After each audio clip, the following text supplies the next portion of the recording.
Shalom à tous, Baruch Hashem, on a le souhait de reprendre la Torah numéro 35 du Likutei Moharan. Donc, on était arrivé à la haute tête. Et donc, on va reprendre donc, dans les mots haute tête, haute tête. Okay. Donc, on a dit Vezeh Hachashmal. Donc, cette électricité, ce fameux vêtement protecteur qui provient de la Bina, qui provient de la sphère de la Bina, qui est représentée par le cœur, qui va venir maintenant protéger, on a dit la Emouna, pour pas que les forces du mal, elles peuvent venir téter de la Emouna, endommager la Emouna. Il faut lui amener à la Emouna un vêtement protecteur qui provient de la Bina, du cœur, qui s'appelle la Bina, la sphère de la Bina, qui est qui est appelée la mer protectrice. Comment on attire cette dimension du cœur qui est la sphère de la Bina, ce chashmal, ce vêtement protecteur qui vient de la Bina, en disant la vérité dans son cœur. Quand tu vas faire ton commerce, que tu vas dire, que tu vas être honnête dans tes paroles et dire vraiment ce qu'il y a dans ton cœur et pas avoir une différence entre ton cœur et ta bouche. Alors, toute cette dimension-là qui va créer cette protection sur la Emouna, il nous dit c'est la dimension des lanières des tefilin, et en particulier des lanières de la tête. Les deux lanières de la tête qui vont descendre depuis la tête, depuis le nœud de la tête derrière, et qui vont descendre jusqu'au cœur et plus bas encore, d'accord, de chaque côté. Eh bien, c'est cette dimension qu'on va attirer depuis la sphère de la Bina, cette lumière protectrice, ce vêtement protecteur pour la Emouna. Qui retsuot, emakifé amalchut, parce que c'est marqué dans les Ktavim du Harizal, que les retsuot, donc les lanières des tefilin de la tête, elles vont être les makifim, ce qui va entourer, les lumières qui vont entourer, qui vont donc protéger la malchut, qui est la sphère de la royauté, qui est la Emouna. Et donc, sans entrer dans les détails de kabbalistique que dit le Harizal sur tout ça, on accepte juste cette notion de base que les retsuot, c'est justement cette dimension d'attirer sur soi, d'attirer sur la Emouna, la protection de la sphère de la Bina. Haïno Emouna. Vezé Shama, Rav les Rav Shmuel Barshilad, et Rabbeinu va nous habiller toutes ces asagotes-là dans une histoire, une agada qui est dans la Gemara Akdosha, dans Masechet Baba Batra, page 21, il y a un échange comme ça où on voit que Rav, il parle à Rav Shmuel Barshilad, il lui dit comme ça. Il dit Katimhe le Yanuka, la timche la be'aketa dimsane. Lorsque tu vas maintenant, toi, enseigner à l'enfant la Torah, à un enfant, à un étudiant, Ken, et que maintenant tu vois que tu as besoin de le corriger et que tu dois, à l'époque, lui donner des petits coups avec des lanières, des fois pour corriger. D'accord? Il dit quand tu viens frapper ton élève, la timche la be'aketa dimsane, ne le frappe-le qu'avec une lanière de chaussure. C'est quoi la lanière de chaussure? C'est le lacet. Avec un lacet. D'accord? Sous-entendu, une lanière qui fait pas mal. Quelque chose qui fait pas mal. C'est juste je t'en sers pour le remettre sur le droit chemin, mais pas pour lui faire mal véritablement. Donc, prends une lanière qui est très tendre, qui est le lacet, qui est quelque chose de souple, afin qu'il ne soit pas endommagé. Quand c'est marqué dans la Gemara, page 21, on verra un petit peu la suite. Après aussi, Rabbeinu va s'en servir aussi. Et Rabbeinu va commencer à nous expliquer quel est le secret. Et vous voyez encore une fois, comme dans la Gemara Akdosha, quand il y a des histoires comme ça, des échanges anodines entre les Tanaïm, les Amoraïm, etc., ce n'est pas du tout anodin, c'est des secrets profonds de la Torah qui sont cachés. Et à travers ce fameux petit coup qu'il devait donner à l'élève avec un lacet de chaussure, il se cache en réalité rien à voir avec les coups, mais en réalité tout ce qu'on est en train de voir ici, avec la capacité de protéger la Emouna, lorsque la Emouna doit venir renouveler notre Neshama. On va voir ça dans les mots. Donc il nous dit, Rabbeinu, comment il commence à nous décrypter?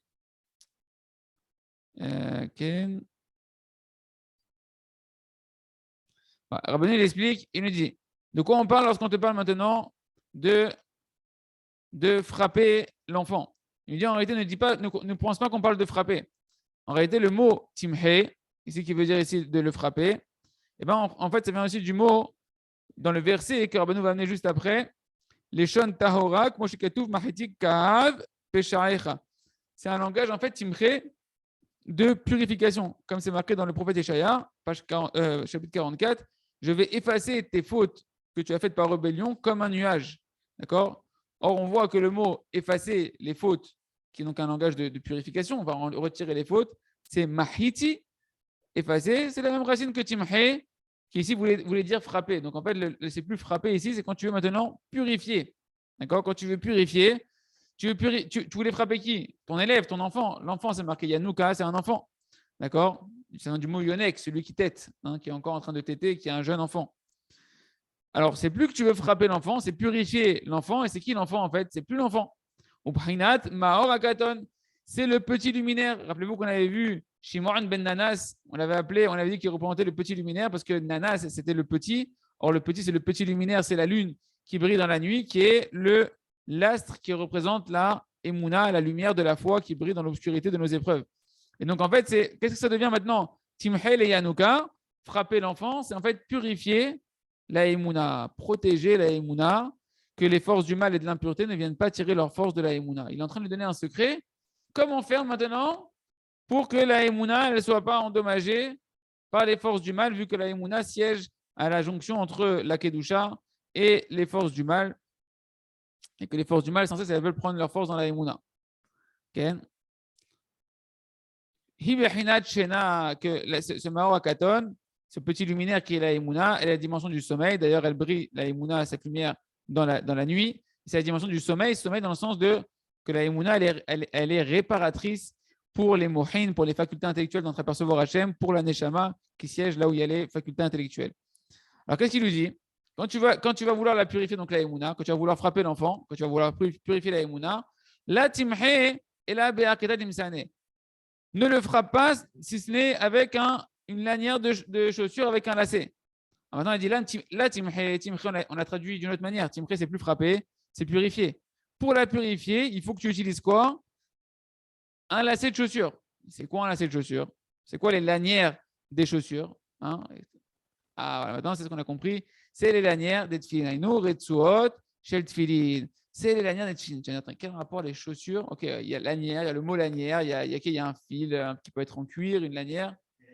Lanière, c'est en bas. Les chaussures, c'est en bas.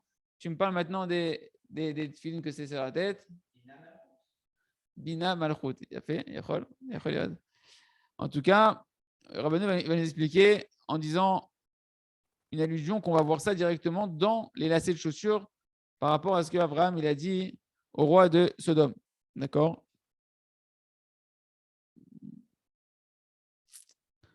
Okay. Donc il nous dit voilà, donc les lanières de tefilin.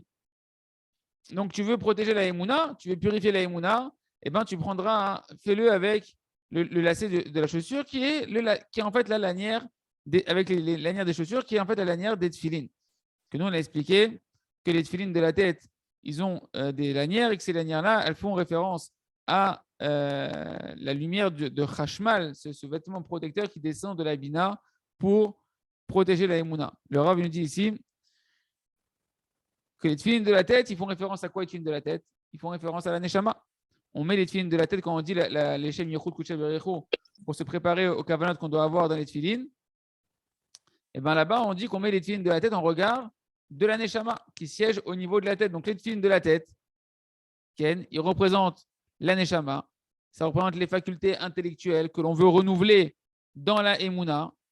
Et maintenant, cette Emouna, on veut la protéger. On a dit pour la protéger, eh ben, il faut attirer ce vêtement protecteur qui est le Chashmal, qui vont être en fait ces lanières des tefilin, Ken, qui vont descendre et qui vont être une protection pour la Emouna. Il ici,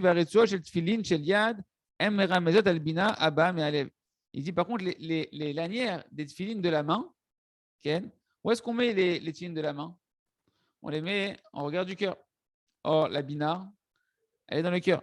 Donc les tefilin de la main, ils vont faire ici référence, les lanières des tefilin de la main, ils vont faire référence ici donc à ce qui va sortir de la bina qui est le cœur, parce que les tefilin de la main, ils sont au regard du cœur. Le cœur, c'est la bina, et donc de la bina vient ce vêtement de Chashmal qui a une protection pour la Emouna. Et donc, il nous dit voilà le schéma. Maintenant, c'est vrai que c'est étonnant parce que dans le Harizal, quand le Harizal il parle des Retsuot, des tefilin, il parle des Retsuot des tefilin de la tête. Bon, il faudrait approfondir un petit peu entre les lanières de la tête et les lanières et les lanières du bras. Et d'où on voit donc maintenant le lien entre. Ça n'a pas un rapport avec date, parce que sur la tête, tu as le nœud de l'arrière qui c'est le dalet de date. Ouais. Alors? Binadat. Chokma binadat, d'accord, c'est les facultés intellectuelles de l'utile de la tête. Ouais. Ouais. Bah, c'est Et peut-être pour ça qu'on parle des tefilines de la tête. Que la oui, Rizal, il parle des lanières de la tête. ok. Maintenant, on a dit que. Nachon, nachon. Et c'est vrai que dans les facultés intellectuelles, il y a la bina. La bina, elle a aussi une dimension où elle siège dans le cerveau. Dans le cerveau, il y a chokma, bina. Dans les facultés de la tête, il y a chokma, bina, vedat. En fait, ouais. Maintenant, moi, ce qui m'étonne, c'est ce que le Rav Arush, il a rajouté ici, en fait. Quand le Rav Arush, il rajoute ici, il parle des tefilines il parle de lanière, des tefilines de la main. La retsoua, j'ai tefilin shel yad, em ramzet ala bina, abba me alev. Elles C'est font le cœur, allusion. c'est les sentiments. Nachon, nachon, nachon. C'est juste que, bon, moi, j'avais compris jusqu'à présent, en fait, avant de relire le commentaire du Rav Arush, que c'était les lanières qui descendaient de la tête. D'accord? Comme ça, il explique quand tu lis les écrits du Harizal, a priori, ça ressemble comme ça. Hein. Maintenant, peut-être que je me trompe, que ce sont les lanières des tefilines de la tête qui descendent et qui descendent jusqu'à la malchoute. Il y a une descente comme ça qui va venir protéger la malchoute qui est la Emouna. Le Rav Arush, il a fait une bifurcation entre guillemets en disant que c'est vrai que les tefilines du bras, autant les tefilines de la tête, ils représentent un neshama, et donc les facultés intellectuelles, chokma, binadat, qui doivent aller se renouveler dans la Emouna, d'accord? La neshama qui est dans la Emouna. Autant les tefilines du bras, c'est vrai que les tefilines du bras, on les met en regard du cœur. Or, le cœur, c'est la bina directement. Donc, il dit que les lanières dont on parle, qui sortent de la bina, la lumière qui sort de la bina pour aller protéger la Emouna, c'est les lanières du bras. Bravo. Gauche. Okay. Et dans le cœur, Nachon. Bon, on va prendre les choses comme ça. On va pas faire plus que ce qu'on peut dire. Et donc, où est-ce qu'on voit le lien qu'il y a maintenant entre les lacets de chaussures, les lanières des chaussures et les lanières des tefilines? Ça, on l'apprend, donc, comme on a dit, de la guerre qu'Abraham il a fait avec le roi de Sodome, quand il a libéré le roi de Sodome. C'est marqué là-bas, quand il a voulu lui donner des récompenses, des trésors et du butin, le roi de Sodome, qu'est-ce qu'il lui a dit? Il lui a dit, ne serait-ce qu'un un fil, même un lacet de chaussures, une lanière de chaussures, je ne prendrai pas de toi en cadeau. Okay? Parce qu'il ne voulait pas que le roi de Sodome puisse dire, c'est moi qui ai enrichi Abraham. Qu'Abraham, il était promis à avoir une très grande richesse et il voulait que ce soit clairement aux yeux de tous que c'est Hachem qui l'a enrichi et pas que le roi de Sodome puisse dire c'est moi qui ai donné le butin à Abraham, c'est moi qui ai fait la richesse d'Abraham, etc. Par le mérite qu'il a refusé la proposition des cadeaux du roi de Sodome et qui lui a dit même ne serait-ce qu'un fil et ne serait-ce qu'un lacet de chaussures, je ne vais pas accepter de toi. Alors c'est marqué dans Masechet Sota, page 17, que ces enfants, nous, on a mérité 2 mitzvot. Zachou banal lishne mitzvot. Les chouch shel trelet, velir tsuot shel tfilin. On a reçu le fil bleu du techelet dans le tzitzit, le bleu azur qu'on dit dans le tzitzit, et les lanières des tfilin. Donc tu vois un lien direct entre les lanières des chaussures et les lanières des tfilin. Parce que il a dit je ne prendrai même pas un fil, on a mérité le fil bleu des tzitzit. Il a dit je ne prendrai même pas de toi une lanière de chaussures, on a mérité quoi? Les lanières des tfilin. Donc quand il a dit Rav, il a dit quand tu vas frapper l'enfant, tu vas le frapper avec une lanière de chaussures. Quand tu vas purifier la Emouna, il faut la purifier avec les lanières de chaussures. C'est quoi la lanière de chaussures? La lanière de chaussures, c'est en fait la mitzvah qui vient du mérite. Abraham, il n'a pas pris ne serait-ce qu'une lanière de chaussures, ne serait-ce qu'un lacet du roi de Sodome, qui est la mitzvah des tfilin, et notamment des retsoua des tfilin, qui est la dimension du vêtement de chashmal, du vêtement de protecteur qui vient de la bina qui est le cœur, ici le tfilin du cœur, d'après ce que nous dit le Rav Arush, et le cœur qui reprend cette dimension de dire la vérité dans son cœur. Quand tu vas dire dans ton commerce la vérité dans ton cœur, à ce moment-là, tu vas attirer cette lumière qui est cachée dans les tefilines, cette lumière qui est cachée dans les tefilines, dans les lanières des tefilines, qui vient protéger la Emouna, afin que ta Emouna ne soit pas endommagée par les forces du mal. Et d'ailleurs, il dit ici, Rabbeinu, quand tu prends le Targum en kelos de comment on dit un lacet de chaussures, c'est Arketa Dimsane, c'est les lanières de chaussures comme exactement c'est marqué dans notre Gemara qu'on a vu ensemble. Hainu Masa ou Matan Be'emuna, Shein Komuna Chetzonim. Donc, quand tu veux maintenant préserver le petit luminaire, qui est cet enfant que tu viens frapper avec le lanière dans la Gemara, quand tu veux préserver, purifier, parce que c'est plus frapper, c'est purifier, quand tu veux purifier ce petit luminaire qui est la Emouna, qui est de faire son commerce avec Emouna, et que quand tu vas faire ton commerce avec Emouna, eh ben, que ça puisse être vraiment être une réparation pour ta Neshama, un renouveau pour ta Neshama et tes facultés intellectuelles. Chez que les forces du mal ne vont pas venir t'aider de la Emouna, parce que c'est vrai que dans le travail, en plus, il y a beaucoup de rencontres avec les forces du mal, que ce soit avec le désir de l'argent, que ce soit avec le mensonge, que ce soit avec les gens que tu vas rencontrer là-bas et toutes les épreuves qu'il y a dans le monde de la matière qui est là-bas, et que tu veux que ta Emouna ne soit pas endommagée. Alors, qu'est-ce que tu vas faire? L'otuchal leshmor et ananas, ainu amor akaton, ainu inuka. Tu ne pourras protéger le petit qui est la petite luminaire, qui est le petit enfant qui a en réalité la Emouna, et là, Be'er Ketat Imsane, si ce n'est avec la lanière de la chaussure, c'est-à-dire quoi? Ainu Retsuah Shel Tfilin, c'est-à-dire les lanières de tes filines, Ainu Shetamshir Chashmal Bibina Liba, c'est-à-dire que tu vas attirer ce vêtement protecteur depuis la bina qui est le cœur, la sœur de la bina qui est le cœur, c'est-à-dire quoi? Les albish et ta Emouna, c'est-à-dire qu'il va falloir que tu vas habiller ta Emouna.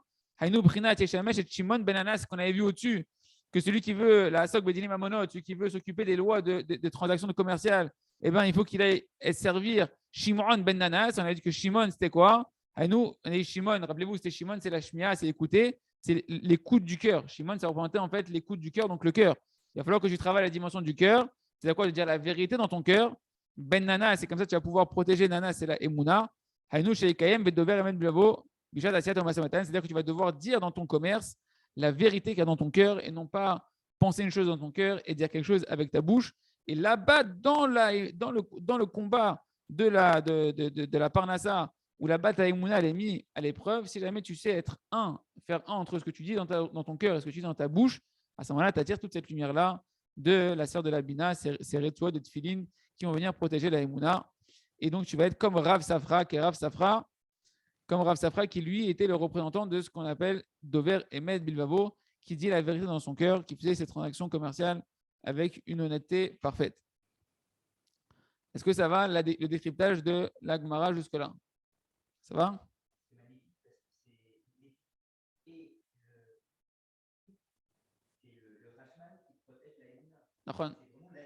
Même le talit, le Ben Ishra, il dit que c'est Or Hashmal qu'on attire sur nous.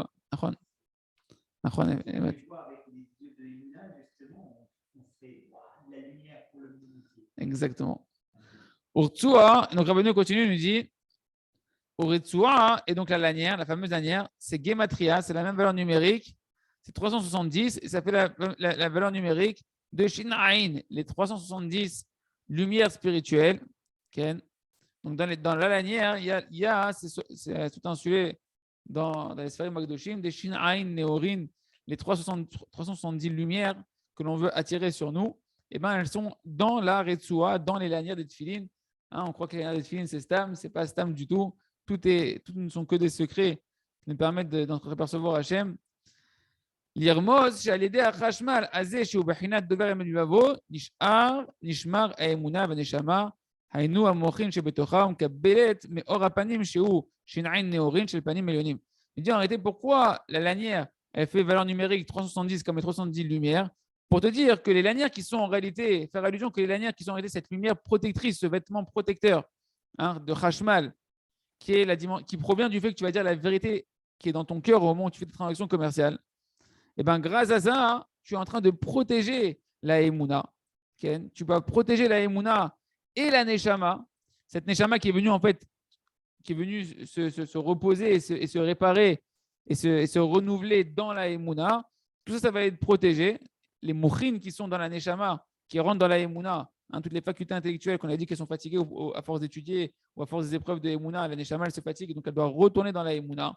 D'accord? Et cette Emouna, elle doit être protégée. Ben, tout ça, cette protection, elle provient de la vérité que tu dis dans ton cœur, qui sont ces lanières-là, que quand tu dis la vérité dans ton cœur, tu attires cette lanière, ces lanières de Tfilin qui ont valeur numérique de 370, qui sont en fait ces 370 lumières qui proviennent d'où? Mais Kabelet, mais Or Apanim, on reçoit ce qu'on avait dit, une énergie dans la Neshama, de la Emouna, à partir du Or Apanim, du visage lumineux d'Akadosh Baruch Hu, chez Ushinaïn, Neorin, chez le Panim Elionim, que c'est ça les 370 lumières qui proviennent en fait du visage lumineux céleste.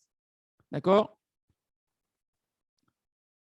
Et donc, on attire tous ces 310 lumières protectrices qui viennent protéger la Emouna et renouveler complètement la Neshama et les facultés intellectuelles de chacun d'entre nous. Tout ça, en fait, tout simplement, quand quelqu'un il fait son commerce avec honnêteté, il fait tout ce travail-là, tous ces secrets-là qui s'accomplissent sans qu'on s'en rende compte. Yeshnam Yud Gimel Midot Amchonim Bekabalash Beshem Tikunim. Il y a 13, on en a déjà parlé, 13 midot, 13 attributs de miséricorde à Kadosh Baruch Hu qu'on appelle des tikkunim, des réparations dans la Kabbalah. Comme chez Katouv, Kel, Rachum, Vechanun, Erichapaim, Rav Chesed, Vehemet, etc. Les attributs de miséricorde à Kadosh Baruch Hu qu'on mentionne d'ailleurs dans cette appellation-là lorsqu'on fait les Tachanunim. Et donc, ces 13 attributs de miséricorde, et donc, dans ces 13 attributs de miséricorde de Kadosh Baruch Hu, d'où ils proviennent ces 310 lumières qui sont cette lanière-là qui va amener, qui proviennent du Or Apanim pour pouvoir renouveler complètement la Neshama et protéger la Emouna. Nimshachin mitikun ve'emet kayadua. Et bien, ça provient de ceux qui étudient la Kabbalah. Ils savent que ça provient en réalité de quel attribut de miséricorde de Kadosh Baruch Hu? De l'attribut de miséricorde du tikkun qu'on appelle Emet, la qualité de Kadosh Baruch Hu de vérité. Ce qui est lié à ce qu'on a expliqué nous dans le sens simple que Rabbi Nachman nous a baissé notre dimension à nous. Quand toi tu dis la vérité qui est dans ton cœur, dans ton commerce, tu t'attaches à la qualité de Kadosh Baruch Hu, de Emet de Kadosh Baruch Hu, de quelle vient les 370 lumières, comme c'est marqué dans les Sifrei Kabbalah et Sifrei Magdoshim, que ces 370 lumières, Shinaï Neorin, proviennent de l'attribut de Emet. Et donc, ce sont cette lanière-là qui va être cette protection, qui va être ce chashmal, cette protection pour la Emouna qui va pouvoir faire tout le travail de renouveler la Neshama et nos facultés intellectuelles. Vezeu Shehamar, et donc là, on finit. On n'avait pas vu la fin de la Gemara. Donc, on voit à quel point tout est mamash s'imbrique l'un dans l'autre. Et la fin de la Gemara, c'est quoi la fin de la Gemara? Vezeu Shehamar, donc quand Rav, il a parlé à Rav Shmuel Bar Shilat, dans la suite du Mahamar, il lui a dit des carrés ou de la carré les évêques Tzavta les Chavero. Si jamais l'élève, c'est un élève qui étudie. Ouais.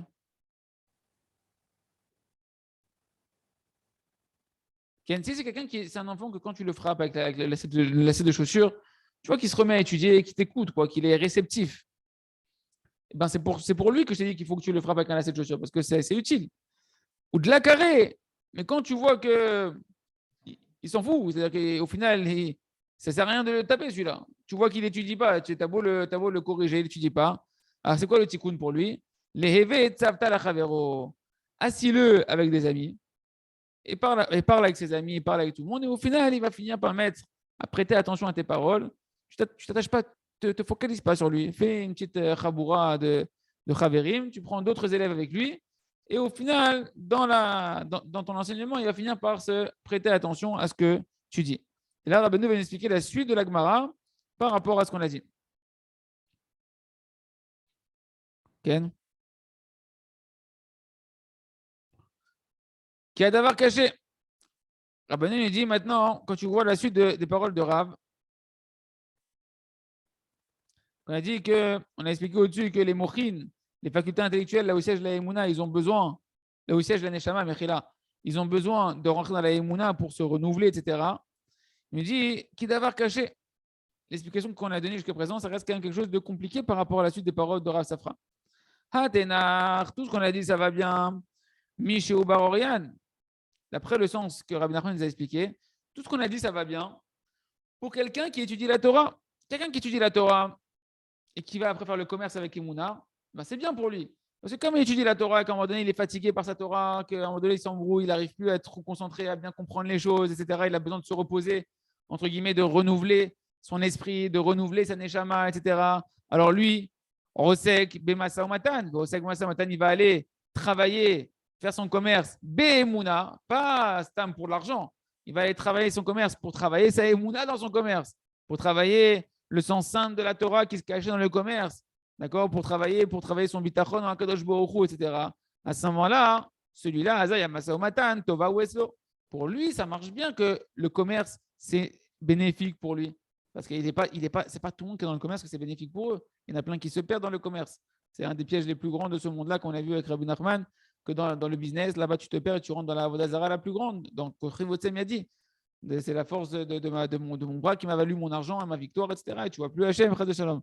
Mais celui qui étudie la Torah ardemment et qu'après, il va dans le commerce pour là-bas aller chercher la Emouna, dire la vérité dans son cœur et faire tout le travail qu'on a vu pour renouveler et redonner des forces à sa neshama, à sa faculté intellectuelle, pour lui, tout ça, ça va bien. Aval Misheueno Barorian. Et donc, c'est ça le sens qu'il a dit dans la suite de la Gemara. Celui qui a un enfant qui étudie. Alors, pour lui, j'ai parlé, que tu le frappes avec la lanière. Parce que c'est quelqu'un qui étudie. Donc, c'est très bien pour lui que quand il va dire la vérité dans son commerce, etc., ça va le renouveler, ça va le réénergiser dans sa neshama et dans ses forces intellectuelles. Aval, celui qui n'est pas un étudiant en Torah, aval Misheueno Barorian, que ce n'est pas un chacham qui s'occupe de la Torah. Qu'est-ce qu'il va gagner à aller faire son commerce? Tout ce qu'on est en train de parler du commerce, c'est un tikkun pour la personne qui étudie la Torah. Ça n'existe pas chez nous, quelqu'un qui fait que du commerce. Ça n'existe pas un juif comme ça. Un bal abayit, c'est quelqu'un qui est pas yomam valayla dans le monde de la Torah, dans l'étude sur les bancs de la yeshiva, etc. Et qui ne fait pas que kulo kodesh. Ce qu'on appelle un bal abayit, il doit s'occuper de sa maison. Alors celui-là, dans la halakha, c'est quoi un balabay? Tu prends le Rabbi Yosef, un balabay, les bal et batines, ceux qui étudient 3-4 heures par jour. Un balabay, c'est quelqu'un qui étudie 3-4 heures par jour. Et celui-là, après le reste du temps, il va travailler. Mais il étudie 3-4 heures par jour. Il n'y a pas de lien d'aller travailler que pour travailler. D'accord? Même quand on dit Issachar et Zevouloun, quand on parlait de Issachar et Zevouloun, Issachar n'était que à la Torah, et Zevouloun, il faisait son commerce, comme on a vu les bateaux qui partaient faire le commerce, etc. Mais Zevouloun, il ne faisait pas que le commerce, il étudiait aussi. Simplement, il n'étudiait pas autant que Issachar, donc il complétait son manque avec Issachar. Mais Zevouloun, il étudiait. Donc pour lui, c'est un tikkun. Oui, pour lui, le Massa ou Matan, ça va être un tikkun. Celui qui fait qu'étudier la Torah et qui rentre dans les secrets de la Torah, de rentrer dans le sens simple de la Torah, c'est un sommeil déjà récupérateur. Par contre, celui qui étudie la Torah et qui a du commerce aussi à côté, c'est son commerce qui va être, ça dans son commerce qui va être une réparation pour un renouveau pour sa neshama et ses facultés intellectuelles. Et celui qui fait que du Massa ou Matawan, celui qui fait que du commerce, alors c'est quoi? Qu'est-ce qu'il gagne ici? Qu'est-ce qu'il lui a répondu? Il a dit prends des amis, réunis-les avec des chaverim, okay, et au final, il va prêter attention à ce que tu dis. Alors, on va comprendre en quoi il y a quand même une réparation pour celui qui est que dans le commerce. S'il a une bonne intention, il y a quand même une réparation. C'est quoi? Da. Mishu oseg masa matan beemuna. Donc, Rabbi répond à la question. Celui qui fait son commerce avec foi, avec emuna, même s'il n'étudie pas la Torah, ce n'est pas quelqu'un qui étudie vraiment la Torah, ou il fait malgré tout du bien à son ami qui a la même racine d'âme que lui. Parce que c'est connu que quand on parle qu'il y a 600 000 âmes du Ham Israël, on est sorti 600 000 au Arsina, et qu'il y a 600 000 lettres environ dans la Torah, d'après un certain découpage, comme les 600 000 âmes du Ham Israël, que chaque lettre de la Torah, c'est une racine de l'âme de chacun du Ham Israël. Alors quoi, je ne comprends pas, on n'est pas 6 000, on n'est pas 600 000, on est 15 millions.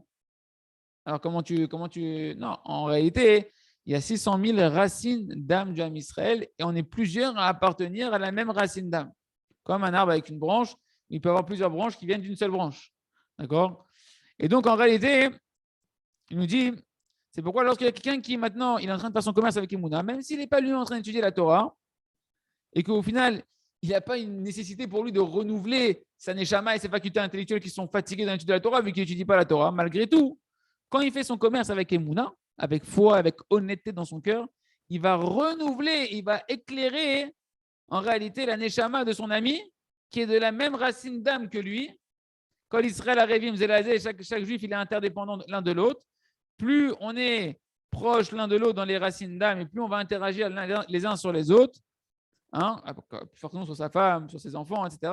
Mais après, dans l'arbre généalogique spirituel qu'on n'a pas conscience, eh ben, tu vas pouvoir influer, ou toi-même tu vas recevoir des influences de quelqu'un qui fait du commerce avec Emouna, et que ça va être une réparation véritablement pour l'autre qui est en train d'étudier, qui est fatigué dans son étude, qui est en train de s'embrouiller dans son étude parce que ses facultés intellectuelles elles ont besoin un petit peu, ce neshama, de repos, et ben, il reçoit une énergie, un renouveau grâce à la Emouna qui est travaillée par celui qui est en train de travailler dans son commerce. Comme quoi on doit mépriser personne et au contraire honorer chacun. On ne sait pas combien on reçoit chacun les uns des autres des énergies positives et des forces les uns des autres.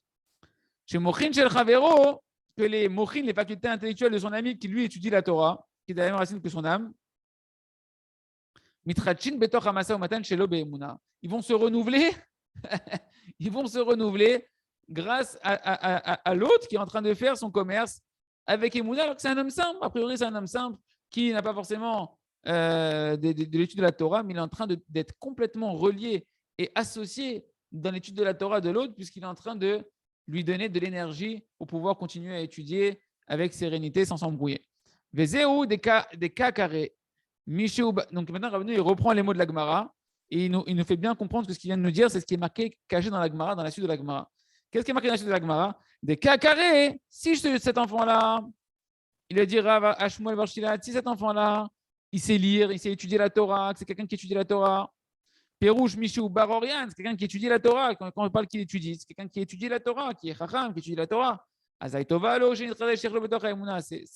C'est un bienfait pour lui qu'il aille travailler après, qu'il travaille sa Emouna, dire la vérité dans son commerce, où sa Neshama va se renouveler, son intellect, il va se renouveler dans la Emouna du commerce. Il a fait les Morin Khadashim, les Limoudo, les Dvukut Aboré. Ça va lui renouveler ses facultés intellectuelles pour pouvoir retourner dans son étude et s'attacher au Créateur de manière correcte. Ou de la carré. Si maintenant cet enfant-là, il n'étudie pas, c'est quoi que cet enfant-là, il ne veut pas étudier? C'est-à-dire qu'on parle de quelqu'un qui maintenant, il n'est pas Chacham, qui n'est pas au sec Batora. Véritablement, il n'a pas une étude de la Torah fixe.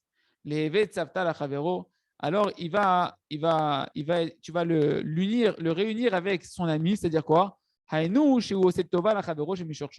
il va faire du bien à son ami, à qui il est relié dans son âme, dans la racine de son âme, que son ami, il étudie la Torah, mais il est fatigué par rapport à cette écoute, que son attachement à Kadosh Baruch Hu ça a fatigué sa neshama un petit peu, elle s'est un peu épuisée, et bien grâce à celui qui fait son commerce avec Emouna, qui est de la même racine d'âme que lui, ça va renouveler ses facultés intellectuelles. Et donc au final, et donc même celui qui fait son commerce avec Emouna, il va en bénéficier vu qu'ils sont liés les uns avec les autres. Donc vu que moi je l'ai renforcé l'autre par mon commerce, Emouna, je l'ai renforcé dans son étude de la Torah, je lui donne la capacité de pouvoir plus étudier la Torah de manière correcte, et bien lui en retour, qui étudie la Torah de manière correcte grâce à mon commerce Behemuna, à mon business que je fais avec foi, et ben il m'éclaire de sa Torah, de la lumière de sa Torah, qui va amener des influences positives sur moi, et que ça va m'attacher moi aussi m'éveiller à étudier la Torah grâce au fait que je lui ai donné de la force pour étudier. Lui, il en a pris, donc il me donne de la force après de m'éclairer, que moi aussi je puisse me renforcer, de goûter à la lumière de la Torah. On a fini la haute tête. Et merci Hachem, on terminera la Torah, j'espère, le prochain shiur. Chazak ve nitrazek.